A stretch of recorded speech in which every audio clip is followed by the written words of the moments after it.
Vedari tinokuchingamidzai zvekare kune chimwe chirongwa pano Facebook Secrets and Confessions. Tadzoka zvekare nemamwe messages. Regedzai tibva tapinda messages edu atadzoka takakubatirai tichingoti maswera sei vedari kwanga kuri seiko kumabasa. Tinokuchingamidzai kwose kwamungava muri kumativi mana enyika. Regedzai tibva tapinda messages edu atadzoka takakubatirai. Nganzi makadi zvenyu mukoma. Ndinokumbirawo kuti munge muchindiposterawo nyaya yangu makavika chitupa changu. Ininiwo ndiri mudzimai uye ndine makore 33 years ekuberekwa. Ndauyawo pano neconfession yangu. Confession yangu mukoma iyo yakamira sekudai so. Ndakagadzira umwe muvakidzani wedu mushure mekunge ndaurayisa amai guru avo vainge vari mudzimai wekutanga wemurume wangu. But at that time pandainge ndichatanga kudanana nemurume wangu, iye ainge asina kana kumbogara akandizivisa kuti kumusha uko kwainge kuine nyaya idzo dzainge dzakamumirira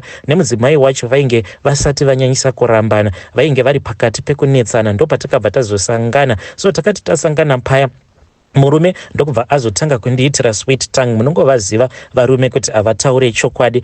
Iniwo mukoma nekupusa ndakabva ndazobvuma kuti ndinge ndichizoenda kunobvisa jadel riya randainge ndatova nemakore ndakabayirira. Munhu achiti ndoda mwana newe, ndikabva ndabvuma, ndikabva ndapusa, ndokubva ndazobatira pamuviri. And at that time since ndainge ndabvisirwawo tsvakirai kuno nezvimwewo izvo zvaakatapudza palist iro ratainge takapiwa, ndikabva ndati sezvo ndatova mukadzi wemunhu ko ndingagomirira chiko kuzvara. Ndainge ndagara ndiine chana changu 1 chandainge ndakabuda nacho mufirst marriage. Ndikabva ndati regedzai ndinge ndichingopama chimwe ex ange achirwadziwa. So mukoma ndo zvandakazoita ipapo. Zvino ndakazoti ndabatira pamuviri, mukoma ndakabva ndazorwadziwa because pane vamwe amai avo zvekare vandakazogadzira vainge vari muvakidzani wedu. Saka ndakazoti ndaenda kumusha, then ndakazosangana navo kumagrosa. This was pandainge ndaenda kuma introductions. Saka takangosangana ndokubva tatanga kutaura. Munongoziva kana munhu aine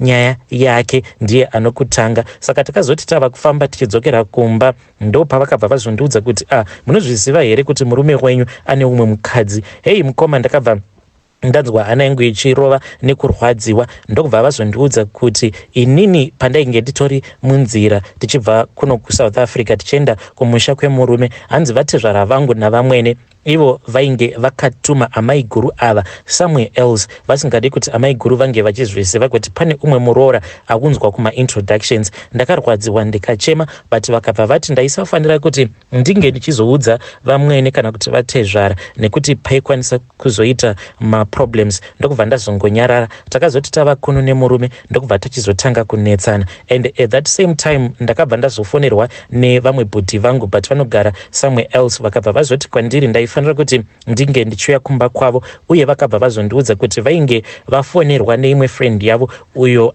ainge achiitawo zvenguo tsvuku. Saka iye hanzi ainge akarotesewa inini ndichizourawa nepamuviri apo pandainge ndakatakura. Hanzi it's either nhumbu iyoyo yainge ichazondiuraya mushure mekunge ndazama kuti ndinge ndichiibvisa kana kuti ndainge ndichazofirako kuleba. Saka vakabva vazoti vainge vaudzwa kuti handaifanira kuti ndige ndichizoudza murume wangu kuti kwatsano uko kwatainge tichienda kunoitei. Zvadaro ndakabva ndangonyarara. Then murume ndikabva ndazomukumbira imwe weekend kuti tinge tichienda kumba kwabhodhi, ndokubva taita saizvozvo. Zvino takazoti tasvika kumba kwabhodhi ndokubva muprofita uya akabva azofonerwa ndokubva auya. Saka akabva azotanga kutiudza zvose izvo zvaainge akaona mumweya. Murume wangu haana kana kutombogara akaramba nekuda kwekuti iye akabva ati ivo ambuya vake vainge vari munhu ainge achibata-bata. Saka pakabva pazonzi painge pachidiwa kuti pange pachizoitwa a go back to sender.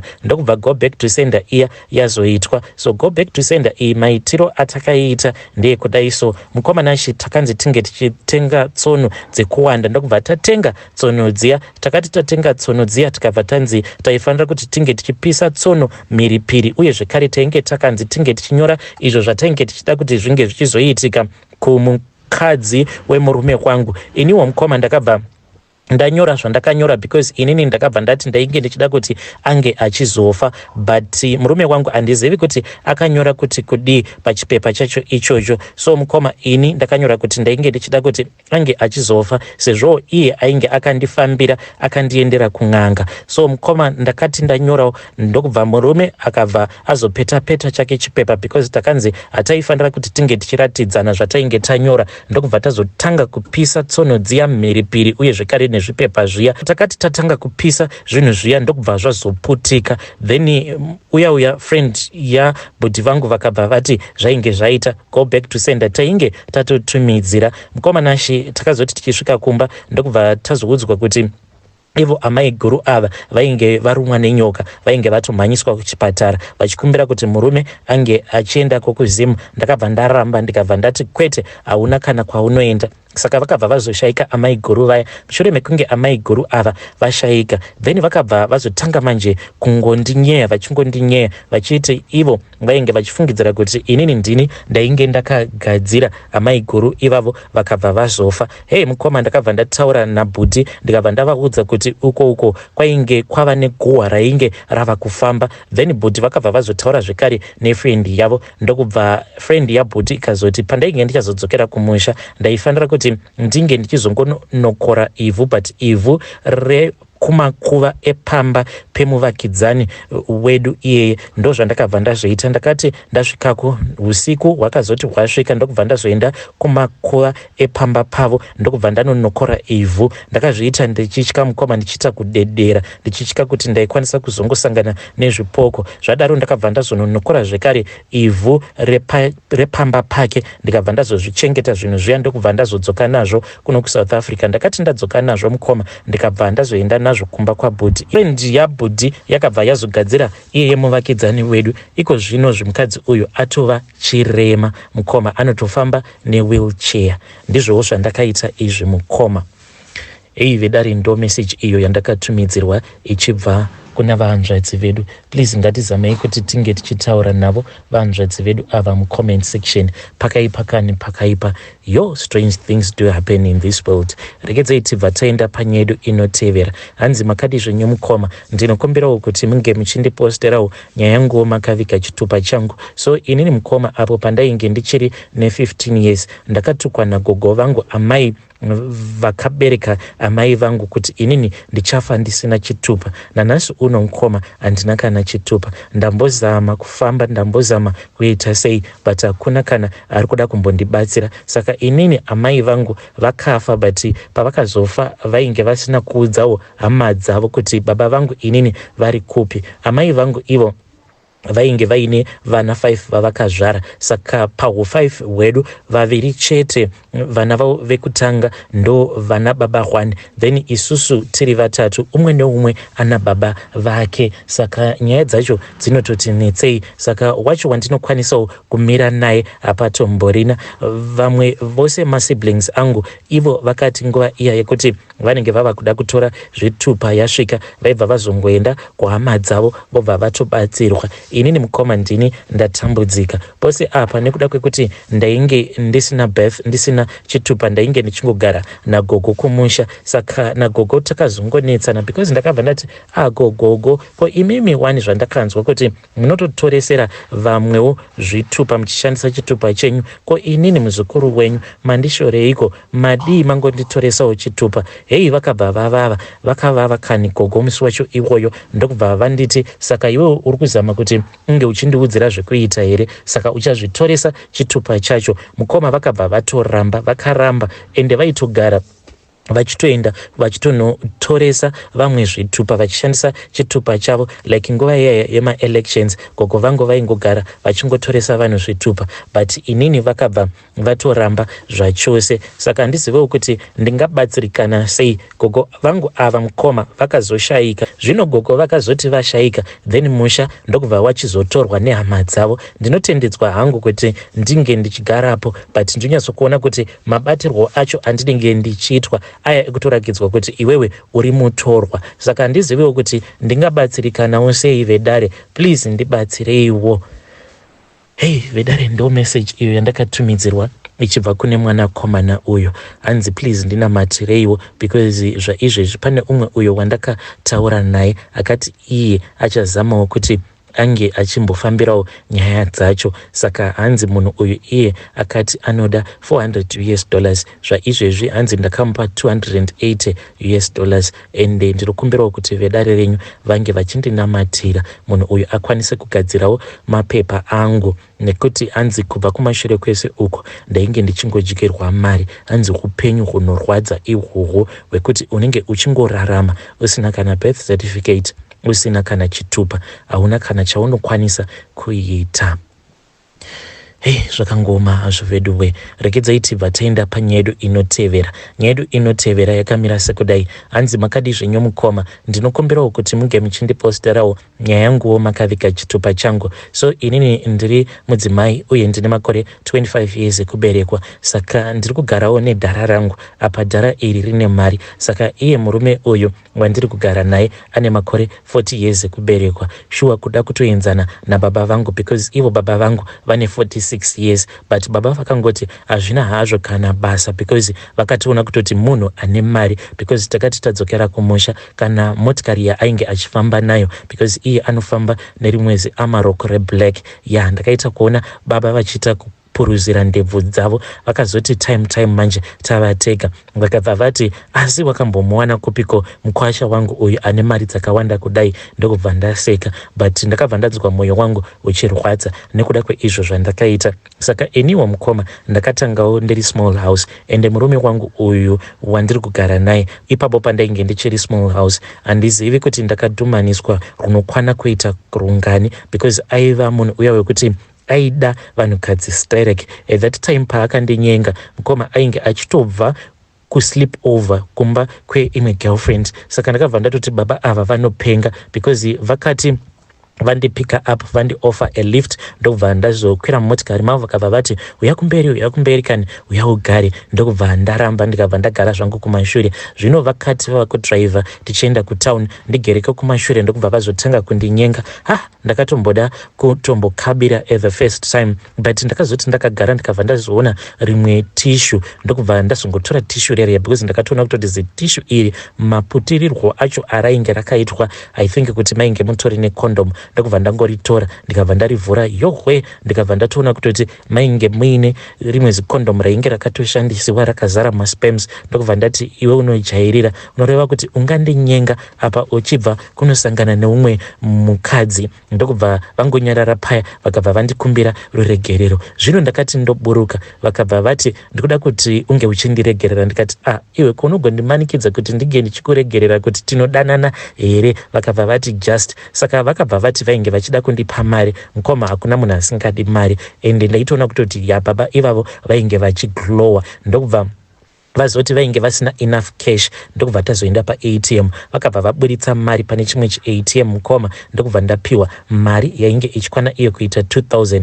Ndakabva ndafara, ndokubva ndatora foni iya ndini uyo ndikabva ndaitumidzira kuna mama vangu. So ndakazongoramba ndongotaura navo baba vaivai, but ndaitovaudza kutoti you are going to become my friend because handikwanise kudanana nemunhu anohura zvinonyadzisa kudaro. Sure ungaita basa rekurarana nevakadzi mumotikari. Vakabva vati you do not understand. Ndokubva tatotanga kutowirirana paya kudzamara vachizondisvitsa shoko. At that time pavakandisvitsa shoko vainge vandiudza kuti vainge varambana nemukadzi uya. Vakabva vatonditumidzira evidence yekutoti vainge vatori pakati pekutotukana. Ndakabva ndatofara ndikatoti ndatozviwanira munhu wangu because vainge vandibudirawo pachena kuti inini hangu munyama dzangu ndinonzwa kuti ndinoda kuti ndinge ndichiva nevakadzi vaviri. So ndakabva ndangobvumirawo mudenga paya ndikabva ndatoti ndikabva ndatoti loss yeumwe igain yeumwe. Ndakabva ndazovada baba ava nemwoyo wangu wose. Zvino takati todanana ndainge ndanyura murudo each and every weekend mukoma.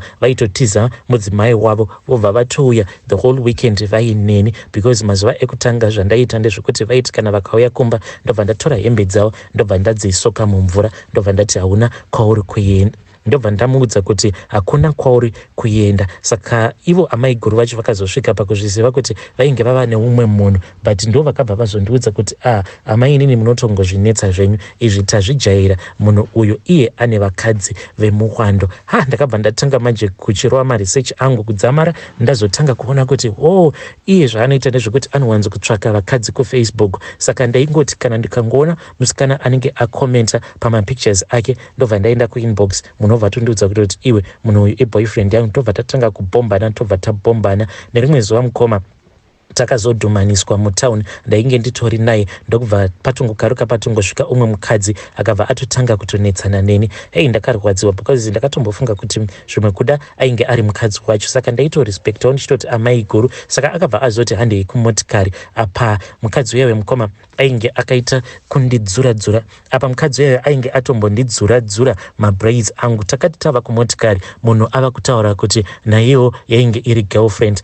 Ndakabva ndanetsana navo madha vaya takarovana mumotikari meya. Apa iye kana kuri kunzi akakudhumanisai haana kana zvaanomboita, anenge angori zii zvake ari soft because iye ndo zvaatori munhu uyawe ari soft. Saka mukuzononetsana navo madha vaya vakabva vatoona kutoti mwana uyu atori nemoto mubhurugwa, ndokubva vazoburuka mumotikari vachipopota vakabva vaenda kwainge kutori kutonditiza because ndainge ndichitoda zvedhudhu navo long time. Saka vakazoti vaenda mukoma, ndokubva ndatanga kunetsana naye ndichimurova ndichiti wandipa chirwere iwe, apa ndine nhumbu yako. Akabva ati une nhumbu yangu? Apa ndainge ndava kutonyepa, ndakangotaurawo mukoma kuti ndine nhumbu yako ndichingoda kungomurwadzisa because ndainge ndichitoti ndoda kuenda kunoibvisa. Ndopatakabva tazoita serious ipapo. Zvino takati tava serious ndikabva ndati ndoita sei pano, ndokubva ndafunga kuti ndinge ndichisimbisa nyaya iyi yekuti ndainge ndiine pamuviri.